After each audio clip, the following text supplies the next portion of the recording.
Welcome to Where Parents Talk. My name is Lianne Castelino. Our guest today is a father of four and a grandfather of three. He is a psychologist in private practice, an author of more than a dozen books, a lecturer, and a graphic artist.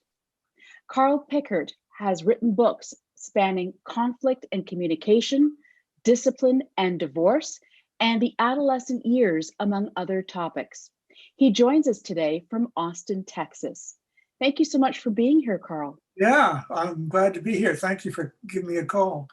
Yeah. So I wanted to start, first of all, it's a word that many parents, it's probably the first word that many parents use with their young children. And ironically, it's also probably the very first word a lot of toddlers use with their parents. Right. We're talking about the word no. Can you tell us from the perspective of a psychologist, why is the word no important? Well, no is the boundary setting or the limit setting word. And it has to do with trying to keep ourselves clear of what we don't want in our lives. And the little child, of course, learns it very early. The kid, first they kind of swipe their hand away, and the parent, says, well, instead of trying to hit me, say the word no, and I'll understand that there's something else you'd like me to do. But setting limits is a very, very important skill, both in childhood and particularly in adolescence, when all of a sudden the demands dramatically increase. Let's talk about those adolescent years. Obviously, so many different things going on many levels. Right. What does the power of saying no mean in those years for both parent and child? Well, it's a transition for a lot of parents. It is for the kid, but for the parents, childhood very often is the kind of the yes saying years. That's the age of command, where by and large the child actually believed that my parents can make me and stop me. The adolescent is no longer suffering from that illusion. The adolescent knows that you cannot make me, you cannot stop me without my consent. And so now the power of no becomes protective, and the kid becomes very often more resistant, because now what they're trying to do is they're trying to protect their freedom. And they do that by, trying to set limits with parents, and they do it by actively with argument and disagreement, and passively with delay. And all of that is this gathering of power that adolescence is. It's the coming of age passage. And I think the goals of that passage are twofold. One is there's the goal of differentiating from how I was as a child and you, my parents, and becoming my own individual. And the other is independence, becoming, my own free choosing, self-governing individual. And the kid is growing on both those fronts, and they're pushing to get those freedoms on the one hand. And when parents are seen as restricting those freedoms with a no, then the kid can feel frustrated. And then what happens sometimes is the parent gets frustrated back, because now they see the kid as being oppositional, and sometimes it's harder for them to get their way. And so that's why you tend to get more disagreement in adolescence. And that's why the management of parenting adolescents very often is learning the management of effective disagreement. I'd like to pick up on that point. Because my next question was going to be, how does a parent with a preteen, teen, young person, adolescent manage that successfully? Well, the key phrase is, let's talk about it. Communication is how you try to stay connected while adolescence is growing you apart, which is what it's meant to do. And so disagreement is simply an opportunity for discussion.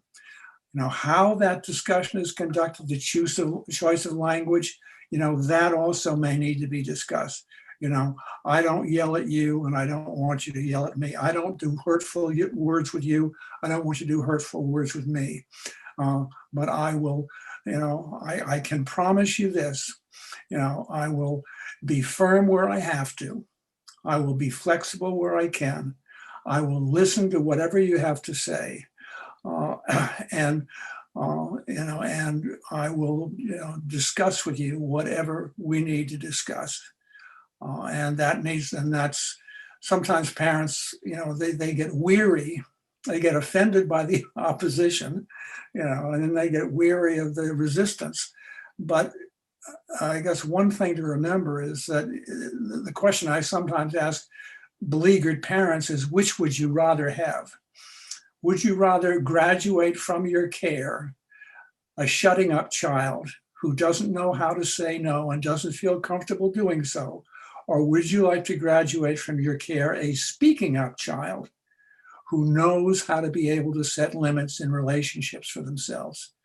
And most parents would choose the second. So let's break that down a little bit further.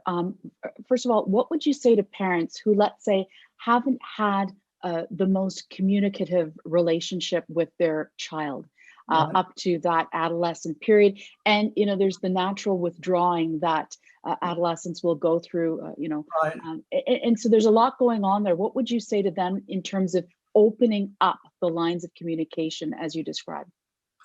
Well, I think by talking about communication, by saying this may be a time now where we have more times when it's harder to reach agreement and harder to get along, and that's okay. That's part of the growing apart that adolescence is about.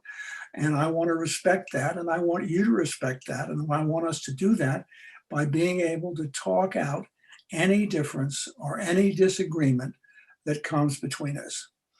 Uh, and I will work with you where I can, and I'll be firm where I have to, and I'll be flexible where I can, and I will always explain, what it is, I want to happen or not want to happen, and why that is. It's interesting. In a recent article that you wrote for Psychology Today, you say that it can be hard to say no, but life gets harder if you can't say no. Absolutely. Could you explain that a bit? Well, I think it's hard to say no because very often it evokes displeasure in the other person, or sometimes disagreement or anger or frustration. But if you don't say no, then you have no boundaries. You have no boundaries in the relationship, and relationships are about setting safe and responsible and caring boundaries. And those change all the time as the child grows. And I mean, that's what the parent's saying. It's like, I will work with you where I can, and I hope you will work with me where you can. And most of the time we'll be able to come up with a set of boundaries that works for both of us. But as you grow, you're going to be pushing in new and different ways that neither of us know about. And those will be kind of fresh experiences, where we have to test our capacity to be able to talk out, differences that may be offensive or scary or whatever to us. And that's okay. Your perspective is so interesting because, you were likely raised a certain way, you raised your children a certain way, and now you've got grandchildren that are being raised, in Right, 2021 right. completely differently. So Absolutely. I wonder how much has changed when it comes to saying no, setting boundaries through all those generations. Plus, you have the perspective of being a psychologist who's written books on the topic. Well, I think, remember, if I go back to my parents, the screen my parents came up with was the movie screen. I came up with the TV screen. My kids came up with the computer screen. And now all of a sudden I'm parenting in two worlds, the offline and the online. And I have to be able to set limits or help set limits on both. And I mean, it's a huge area of a complicated area of how do I help my child who is spending a lot of their lifetime online set safe boundaries for themselves so they do not inadvertently expose themselves to the risk of getting hurt some ways, or they start communicating in ways that in fact get them hurt. So that it's just more complicated now, the setting of boundaries, because it's two worlds, not one. So I guess in many ways, though, even though it's more complicated, would you say it's even more necessary? Oh, absolutely. Yes, yes. It takes it's hugely complicated parenting now, because by and large the kids know more about the internet world than parents do, and they're more skilled at navigating it. And so they, one of the things that, again, adolescents are trying to do is they're trying to differentiate and detach. So they're trying to set up their own individual life experience independent of their parents. And what parents, I think, are trying to say is, look, we want to, when I ask you about how was your day, I'm asking two questions. How was your offline day at school? And how was your online day, and what was going on? And parents have to be able to share. They have to model, this is what I did with my online day. What did you do with your online day? And you have to be able to share all that stuff. And part of the growth of child to adolescent is not just going from the age of command to the age of consent, but going from the age of being easily known to becoming much more private. And that privacy is meant to, protect it's the need not to be known. And what parents are saying is, I realize I can't know it all, and I don't expect you to tell me everything, but I do hope that you will tell me everything that directly affects your welfare and your well-being. That is, if you were in danger or in threat, or seriously unhappy, these are things I need to know so I can be there for you. Sometimes kids, you get a teenager say, my parents keep best in the dark. And what I try to tell them is, no, they do not keep best in the dark. You put your parents in the dark, and you know what they're going to do? They're going to take their ignorance and they're going to imagine the worst.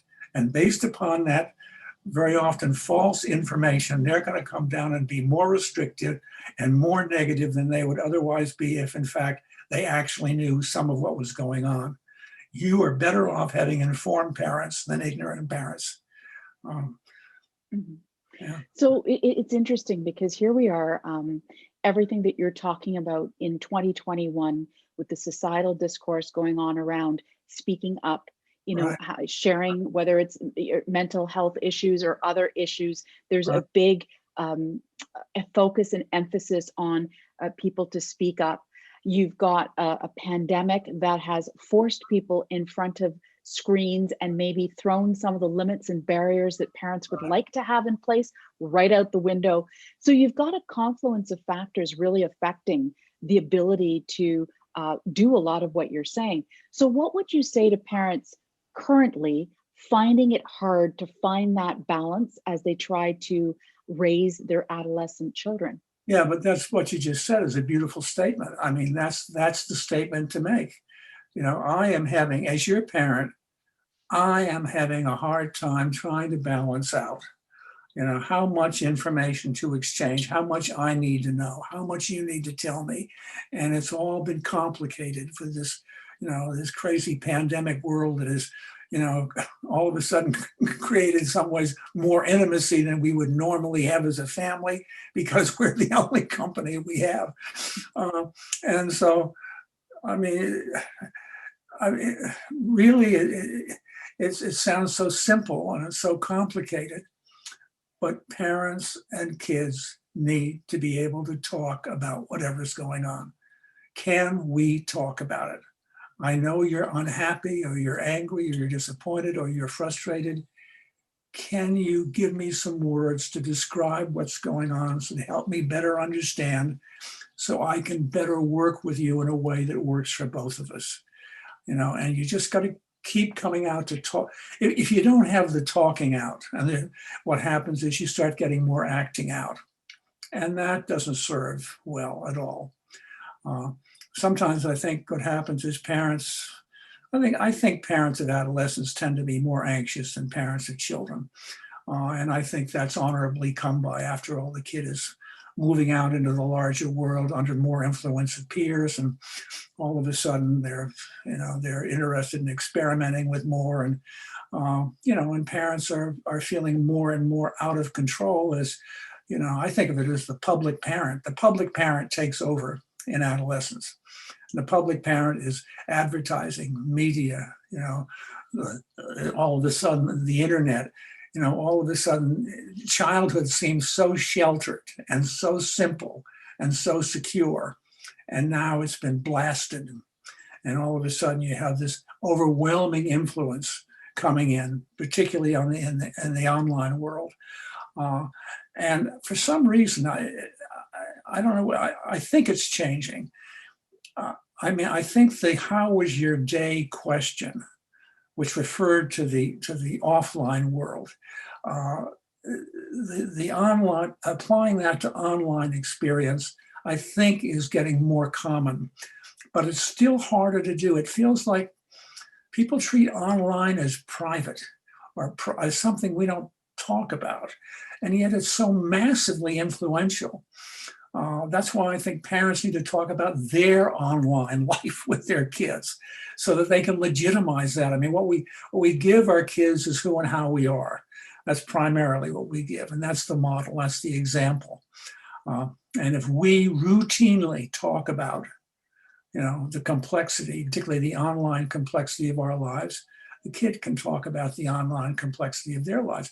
If we can talk about how we got in difficulty online, then maybe the kid can learn from that and not make the same, choices that we did. I'm curious.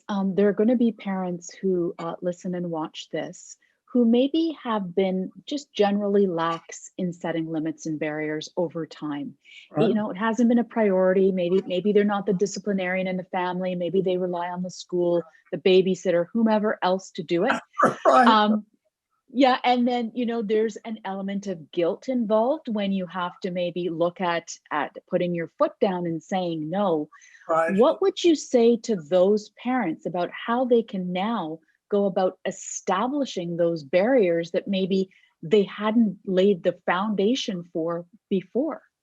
Well, you're not bound to continue a pattern of behavior, that may have been all right in childhood, but seems less workable now. And parents can say, as time change, you change, I change, and we change. And the rules governing the family change, and we have to keep up with this. And so, what you're coming back to is that adolescence is not just how a child changes on the way to adulthood. It's how parents change in response, and it's how that relationship changes. And I think if you understand that change is occurring in all three spheres of life, then you can say, well, let's talk about that. And it may be, in elementary school, you and I didn't talk that much about, what I wanted you to do or not to do, because you pretty much operated within the family limits. But I understand you're 16 years old now, and you spend a lot of time with peers and out in the world, and you have a larger view of things. And, now, it seems like when I set a limit of some kind, it feels frustrating to you. But, again, obviously I'm in counseling, so, I believe in communicating and talking, but, I think, I've worked with a lot of parents and adolescents, and getting them to talk together about whatever it is. It makes it easier to work with what they've got. I've had lots of kids who say, all right, I'll do what you want, or I won't do, what you don't want me to, but at least I have had my say.